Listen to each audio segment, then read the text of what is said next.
narashikirije igikorwa c'ubushakashatsi nari nagize bwo ku rwego rwa doctorat PhD, aho nashikirije ubushakashatsi nagize bwegeranirije muri de la subjectivité dans le discours sur le génocide au Burundi, analyse critique de quelques témoignages médiatisés entre 1993 et 2010. Kuvuga yuko negeranirije hamwe ibishikirizwa n'abacikacumu b'ihonyabwoko ryahiga abatutsi 1993 mu myaka yakurikiye, nkaraba ingene umuntu yovyihweza afatiye ku ntwaro ibihari, afatiye ku cuka kiba kihari, umuntu akihweza rero abo bacikacumu ingene bashikiriza ivyabashikiye, haba mu biganiro biciye mu maradiyo n'amateleviziyo. Twakoresheje amakuru yashikijwe muri ico kiringo nababwiye, ndishimikiza kandi amareresi bijya bita documentaire yashikirijwe n'abakoze ubushakashatsi ku Burundi kuri ico gihe nyene. Twishimikiza ubuhinga bwerekana butuma umuntu yerekana ingene mu byo umuntu avuga abo wacitse ku icumu canke ubundi haba hakubiyemwo ibinyegeje vyerekana mu mutima ingene haba hari igitutu c'ubutegetsi. Muri make twarerekanye yuko iyo hari intwaro dufate yavuye ku bakoze ihonyabwoko canke y'abashigikiye canke yabumvikanye n'igihonyabwoko,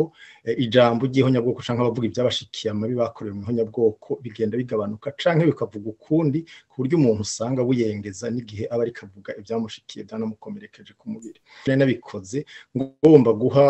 uruvugiro abacikacumu, kuko mpereye no mu bushakashatsi byaribonekeza yuko ibyakozwe ihonyabwoko ryakorewe abatutsi mu Burundi ritavugwa, ritakozweko, bigaca bijaniranya n'uko kuntu n'intwaro zagiye zirakurikirana kuva igihonyabwoko ribaye ryarirengeje ko uruhu rw'amazi rikavyita ngo n'ivyaha vyo mu gihe c'intambara, ngo n'ivyaha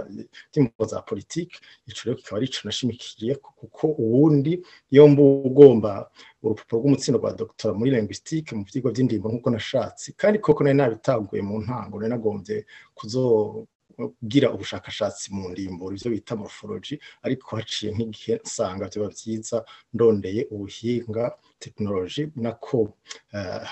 theory zotuma umuntu asigura ivyashikiye abo bacikacumu bari barabuze ijambo. Kuvuga yuko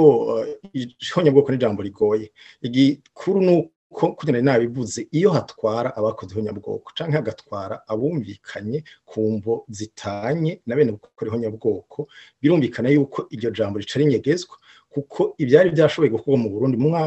mwanya utarenze imyaka 3, kuko mu bindi bihugu bifata imyaka, murabona nka Armenia byafashe imyaka 75 kugira ngo abantu batangure kuyivuga ihonyabwoko. Mu Burundi kuva 1993 gushika 1996 bari bamaze guheza amatohoza muri Nations Unies, ariko kubera intwaro yari ihari, hanyuma bagatwara abakoze ihonyabwoko bigaca binyegezwa, bigaca binyegetera. Haba mu batwara bo bari bafise igituma atavuga ko bariko barimera amaso, baba cikacumu nabo kubera igitutu c'ubwo butegetsi bo Barundi bagaca batuna bugatondera.